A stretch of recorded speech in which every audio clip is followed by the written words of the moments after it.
ଡକାୟତ ରାଷ୍ଟ୍ରପତି ଆସିବା ଉଚିତ ନୁହଁ।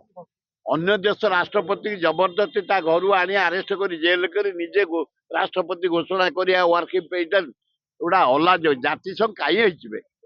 କଣ ପାଇଁ ଜାତିସଂଘ ହେଇଛି? କଣ ଆବଶ୍ୟକ ଅଛି? ଟ୍ରମ୍ପ ତ ଯାହାକୁ ପାଇଲା ଧମକେଇଲା, ଯାହାକୁ ପାଇଲା ପଶିଲା, ଯାହାଠୁ ପାଇଲା ନେଲା। ଆଉ ଇଏ ନରେନ୍ଦ୍ର ମୋଦିଟା ତ ଅଡଲି କରି ରଖିଛି। ନରେନ୍ଦ୍ର ଆଶା ନରେନ୍ଦ୍ର ମୁଁ ଯୁଦ୍ଧ ସିଜ୍ ଫାୟାର କରୁଛି ନା କହିଲା ନା। ତାକୁ କହିକି ଟ୍ରମ୍ପ ଘୋଷଣା କଲା, ତମେ ଜାଣିପାରିଲନି?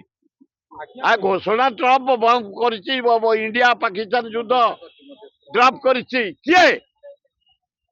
ଟ୍ରମ୍ପ। ଆକୁ କହିଲା ନରେନ୍ଦ୍ର ମୋଦି ଠିଆ ସାଇଟ୍, ମୁଁ ଯାଉଛି ଘୋଷଣା କରିବି। ଆମ ଆର୍ମି ଚିଫ୍ ସବୁ ଅନେଇଛନ୍ତି ଇଏ କଣ ଟ୍ରମ୍ପ ଘୋଷଣା କଲାଣି Bharat ceasefire, Pakistan ceasefire. ଲଜ୍ଜା। ଏ ଦେଶଟାକୁ ମାନେ ବଦନାମ କରିଦେଲା। ଏ ବଢିବେ, ତଣ୍ଟିଟେ ଚିପି ସାଇଲାଣି। ଆଉ ବଢିବ କଣ? କି ବଢା ବଢିବ? ଆମେ ଆସିଲେ